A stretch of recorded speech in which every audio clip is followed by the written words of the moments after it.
What's up, crew? Today we are taking the Vala back to the Path Bike Shop, but before we do that, let's take it on one more ride and I'll also give you my review. But as per usual, we got to go to Stell and get us some coffee.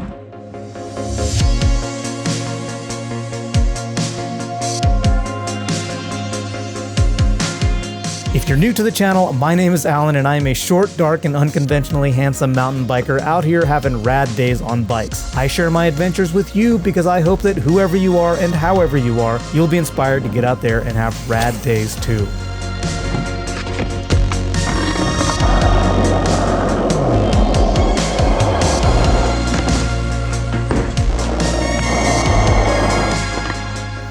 The One Bike Quiver. It's not a new idea, and a lot of the great bikes that we have today are a result of brands trying to make that idea a reality. But that was before we had to talk about motors and torque, watt hours, and range anxiety. Yeah, eMTBs sent us back to ideation, and the way forward has seemed unclear for bike brands and riders alike. But then, I rode the Vala. I took the Vala on a total of 10 rides and racked up 135 miles and 28,000 feet of climbing. The trails included moderate chunk, like this trail, flowy jump lines, and trails steep and gnarly enough to justify a DH bike. On all those trails, the Vala proved to be both capable and playful, able to stay composed on the gnarlier double blacks while keeping the blue trails lively. If I had to describe it in one word, I would call it balanced. York! Oh God. If I could use a three-word phrase, I would use the phrase one bike quiver. But let's talk about some specs, and then I'll go through the things that I like and things that I would want to change. The Vala is Santa Cruz's mid-travel eMTB. It's a 150/160 mixed-wheel bike, and it seems to be geared more toward getting rowdy on the descents. I would categorize it as all-mountain.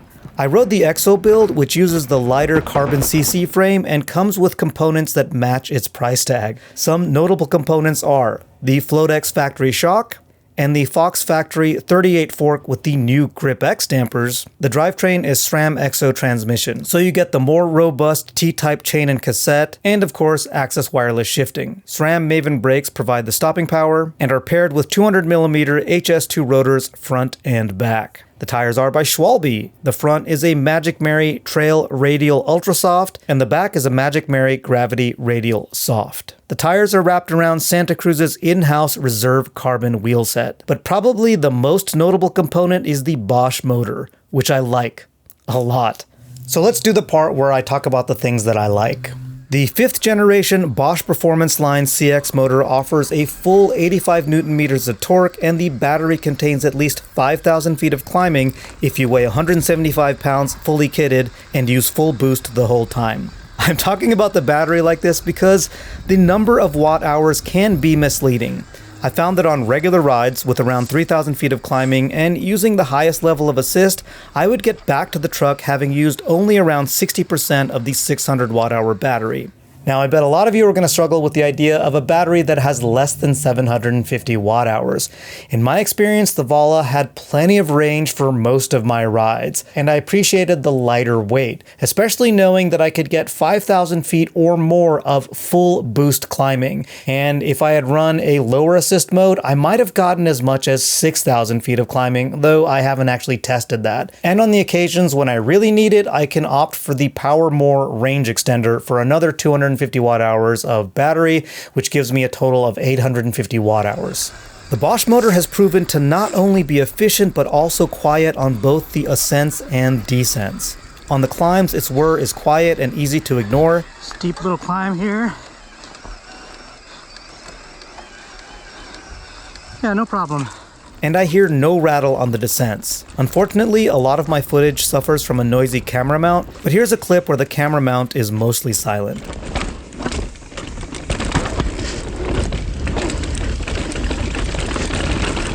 Oh yeah, that felt good. This thing just ate all that up.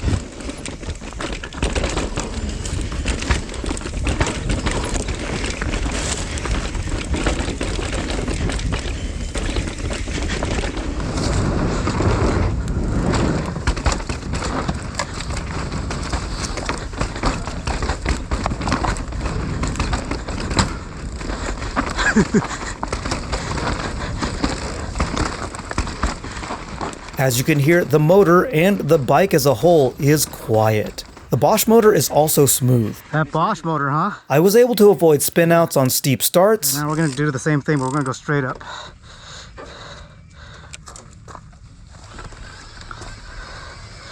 Look at that. And in tight technical situations, it remained intuitive and predictable.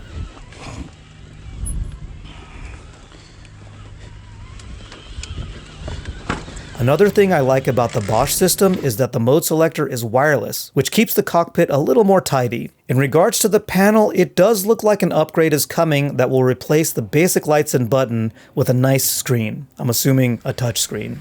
The Vala's climbing position is upright and comfortable, with the 4-bar platform staying active on technical climbs. Yeah, I did say 4-bar. This is a Santa Cruz without a VPP, which is like AC/DC without Bon Scott. VPP is great, but apparently a Horst Link can sing just as well. I like the 4-bar on the Vala. It's been a while since I was on a VPP bike, so I won't try and compare the two platforms, but the Vala was able to deliver pop while staying composed in all but the most extreme situations. And in steep and chunky sections, traction under braking was impressive.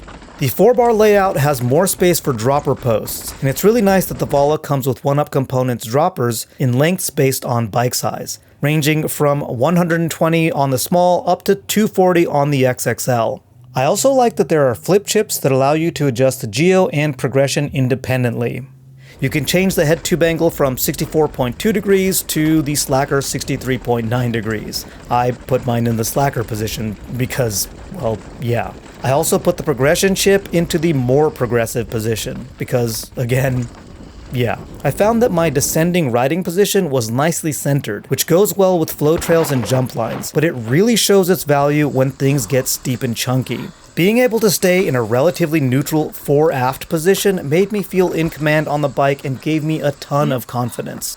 I did have one or two moments when the rear felt like it wanted to catch up with the front, but I think that other factors were at play, and I will cover that when I talk about the things that I would change.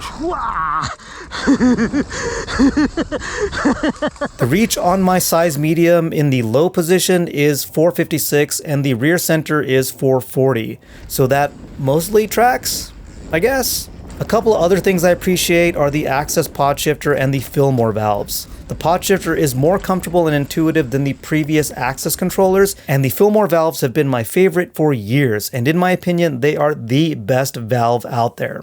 So the Vala is a well-equipped bike with enough range and capability for most of my rides. I was happy enough motoring up on the climbs and stoked on the descents. But if I were to make this my next bike, there are a couple of things I would want to change. First off, the Magic Marys. I do like the feel of the radial casings. The tires are damped, similar to having inserts, but without the added weight. And in a lot of cases, they provide good grip. Although maybe not that much more than their competitors. But on loose over hardpack, and sometimes on dusty rocks, which we have a lot of here in Southern California, they seem to have less grip, or maybe just less predictable grip. I don't think it's the casing though. The Magic Marys have really tall knobs, which provide less of a contact patch, and the rear tire spec'd on the Vala uses the slightly less grippy compound. I think this is why I had a couple of moments where the rear tire felt like it wanted to pass the front. It was never terrible, just a bit unsettling. I didn't play with the tire pressures too much, and maybe a couple of PSI here or there would address this. But lower traction on the rear tire was only amplified by the most powerful brakes on the market. SRAM Mavens provide some mighty stopping power, and I struggled with them at first, but not so much because of their power. On my first ride, the rear brake had a wildly inconsistent bite point. I'm already noticing a bit of a wandering bite point. Oh man, I'm like totally losing back brake. Now I'm like scared to let it go in case I don't have brakes. God, I wish I could let go of my brakes. It's one thing for brakes to be powerful, but powerful and unpredictable is another thing altogether. Fortunately, a full bleed made them mostly consistent. Mostly. I did 10 rides on these brakes, and aside from the first ride, they didn't give me any more problems, but the bite point would occasionally wander a little. Not so much as to cause problems, but something to consider. Oh, don't get fancy, Alan. So if I do make the Vala my next bike, I would maybe stick with the Mavens if I can get them to be more consistent, but I would swap out the Schwalbes for Contis or Maxxis. Fortunately, the Path can offer credit on takeoffs from new bikes, and so that would hopefully make the pain a little bit less. With the Vala, Santa Cruz has successfully made the do-it-all eMTB. It's light and lively enough for the regular fun rides, packs enough muscle for the occasional NAR party, and has plenty of range for most missions. It's actually hard for me to say who this bike would not be for. If you're a progressing rider and you're starting to ride heavier trails, the Vala is a good choice. And if you're comfortable riding DH tracks on dual crown or enduro bikes, the Vala is a good way to spice things up and progress your skills. And if you're just a talented rider who would just as soon jump over a rock garden than ride it, again, the Vala. For me, well, I have a ticket to ride all the demos at the Path bike shop, so if you want to see what my next demo bike is going to be, hit the subscribe button, and if you want to see more videos like this, and from me, hit the like button, but whatever you do, get out there on your bike and have a rad day.